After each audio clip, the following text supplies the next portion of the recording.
আপনাদের জন্য মুক্তির ব্যবস্থা করবো ইনশাআল্লাহ। ইনশাআল্লাহ সবাই আমার কথা মেনে নিয়েছিল, কিন্তু কে বা কারা উস্কানি দিয়ে কিছু কয়েদিদেরকে জ্বালিয়ে দিয়েছে এখানে আক্রমণ করার জন্য, বিশেষ করে আমি যে বিল্ডিং গেছিলাম সেখানে আক্রমণ করার জন্য। কারণ কি?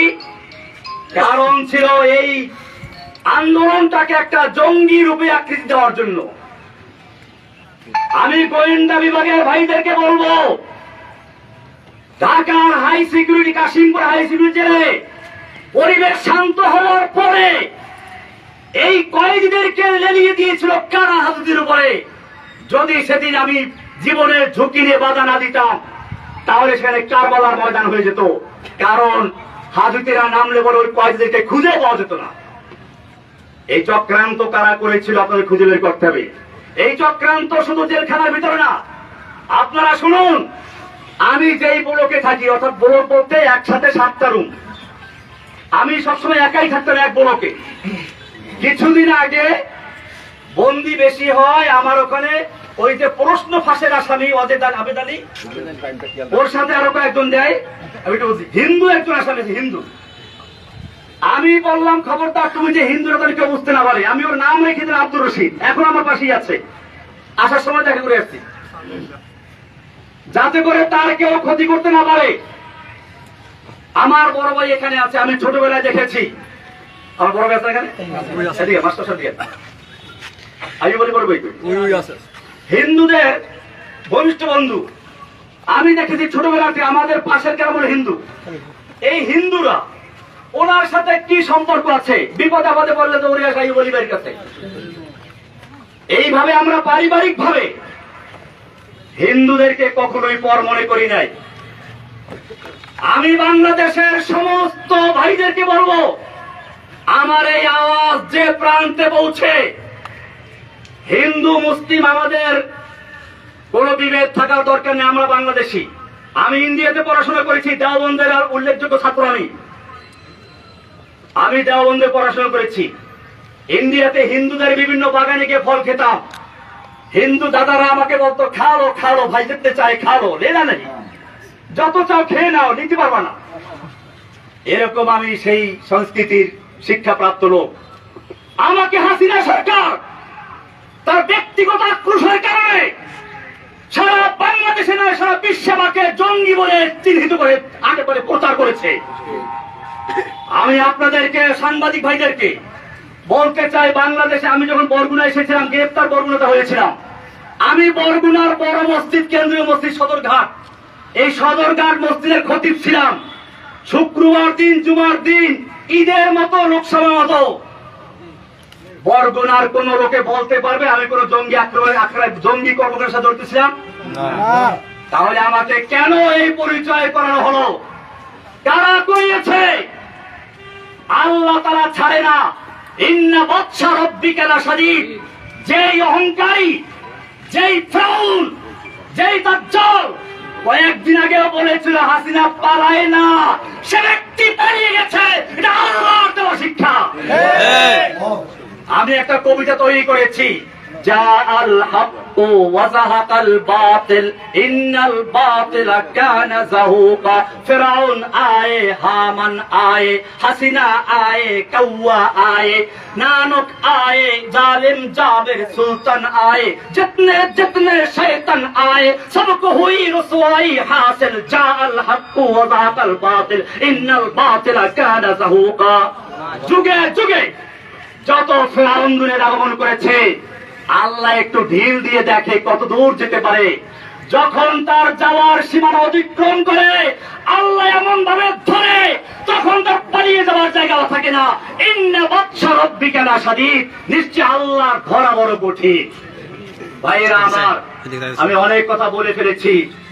আমার সর্বশেষ কথা এটাই, এই যে বিজয়টা হয়েছে, এই যে বাংলাদেশের স্বাধীনতা অর্জন হয়েছে নতুন করে, এই স্বাধীনতা অর্জনে যে সকল ছাত্র ভাইয়েরা, বিশেষ করে আবু সাইদ, সেই রংপুরের আবু সাইদ, যে ব্যক্তি নিজের বুকটাকে টান করে দিয়ে গুলির সামনে নিজেকে পেশ করে দিয়েছিল, আমার মনে পড়লো সেই ইংরেজ তার ইতিহাস, দারুল উলুম দেওবন্দের শাইখুল হাদিস হোসাইন আল-মাদানী রাহমাতুল্লাহি আলাইহি একবার ইংরেজের বিরুদ্ধে আন্দোলনে এক ময়দানে ভাষণ দেওয়ার কথা ছিল।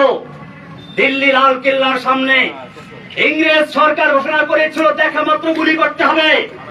মাওলানা মাদানী রাহমাতুল্লাহি আলাইহি সেই ইংরেজদের সামনে গিয়ে হাজির হয়ে বলেছিলেন, मैंने सुना है कि ये सफेद कुत्तों ने ऐलान कर दिया है कि जो उनके खिलाफ नारा लगाएगा उनको गुली कर दिया जाएगा, करो गुली। যে আমি শুনেছি এই সাদা কুকুরের দল ঘোষণা করেছে যে ব্যক্তি এখানে বক্তব্য রাখবে তাকে গুলি করা হবে। আমি মাদানী হাজির হয়েছি, করো গুলি। এই বলে যখন তিনি ধিক্কার দিয়েছিলেন সমস্ত পুলিশের হাতের রাইফেল গুলো ঝরঝর করে পড়ে গিয়েছিল। সেই ইতিহাস আর একবার পুনর্জীবিত করল আবু সাইদ, ফারহান ফাইয়াজ, এরকম আরো কত তাহমিদ, আরো কত ছেলেরা।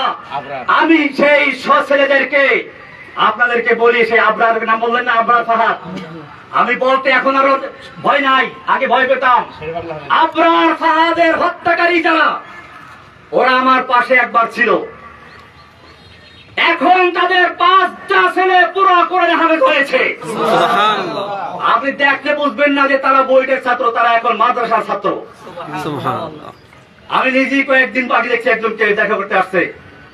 আমার ভাইয়েরা, এদেশের সন্তানদের দোষ না, পুলিশের দোষ না,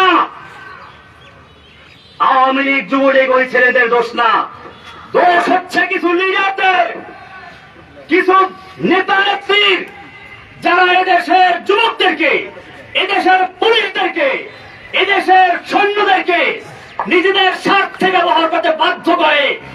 আমি আমার বাংলাদেশের তরুণ ভাইদেরকে বলবো, তোমরা জীবন দিতে শিখেছ, ইনশাআল্লাহ যে জাতি জীবন দিতে শিখে সেই জাতিকে কেউ দামিয়ে রাখতে পারে না। সব গরিজা হো গিয়া আখির, सब गुरीजा हो गया आखिर, जलवाए खुर्शीद से ई चमन मामूर होगा नगमाए तौहीद से। রাতের আধার কেটে যাবে পূর্ণিমার চাঁদের আলোকের ঝলকানিতে, এই জমিন আবার আবাদ হবে মামুর হোগা নগমায়ে তাওহীদ সে। রাতের আধার কেটে যাবে পূর্ণিমার চাঁদের আলোকের ঝলকানিতে, এই জমিন আবার আবাদ হবে তাওহীদের আওয়াজে ইনশাআল্লাহ। ভাইয়েরা আমার, আমি আপনাদের কাছে দোয়া চাই, আল্লাহ যেন আমাকে এবং আমার সঙ্গে আরো যে ভাইয়েরা আছে সকল ভাইদের মুক্তি আল্লাহ তাআলা ত্বরান্বিত করেন, জোরে বলেন আমিন। আমরা জানাজা এসেছি আমার বড় বোনের মৃত্যু। আমার এই বড় বোন মূলত মায়ের মতোই, মায়ের আদর স্নেহ দিয়ে তিনি আমাদেরকে লালন পালন করেছেন। আমার এই বড় ভাইরা দুজন আছেন, আপনারা জানেন এই দুই ভাই কৃষক, কিন্তু এই ভাই একজন আর্জন করি, খলিল ভাই করি, আর ইনি হলেন Abdul Jalil master, BSc BEd MA pass. আমার ছোট ভাইটা ছিল আবুল বাশার, সেমে পাস করেছিল, কলেজে প্রফেসর ছিল। আমাদের এই সব ভাইগুলোকে ঈদের সময় আমরা একত্রে ছিলাম, আমাদের ভাই বোন আমরা সবাই অত্যন্ত আপন। আমাদের মধ্যে কোন রকমের কোনো একটু মনোমালিন্য নাই। ঈদের সময় আমরা সবাই হাজির ছিলাম, আমাদের মেয়ে জামাইগুলো, আমাদের ভাইগুলো, ভাতিজাগুলো। আজকে কয়েকটা ভাতিজা এখন চিনতেও পারিনি আমি, কারণ ওরা ছোট ছোট অবস্থা জেলে ঢুকেছিল। এই লোকগুলোকে জঙ্গি বানিয়ে দিল। এরপরে শুনলাম কি হয়েছে, ওই যে পুলিশ বাবুল আক্তার, সে তার বউকে নিজে খুন করলো। সে বললো কি যে আমি জঙ্গি আঙ্গি করতাম, সেজন্য আমার উপরে জঙ্গি আক্রমণ করছে। এরপরে সারা বাংলাদেশে গ্রেফতার করলো। আবার সেই সময় আমার এই কৃষক দুই ভাইকে ক্ষেতের থেকে ধরে গ্রেফতার করলো। আমার এই ভাই জলিল মাস্টার বরগুনার একজন নাম করা হেডমাস্টার, আজকে কত 11 বছর পর্যন্ত মামলার কোন বিচার নাই। মামলার বিচার করবে কি? এই মামলা তো হাসিনার নির্দেশে হয়েছে, এই মামলার কোন এভিডেন্স নাই, সেজন্য মামলা জায়গা রয়ে গেছে, আজ পর্যন্ত বিচার শুরুই হয় নাই। আমি আপনাদেরকে কথা বলে এই জন্য বললাম, আপনারা বরগুনার মানুষ, হয়তো আপনারাও মিডিয়ার কারণে, অপপ্রচারের কারণে বিশ্বাস করতে পারেন, মনে করতে পারেন কিনা যেন আছে। আসলে আমার এই ভাইগুলোকে আপনারা চিনেন।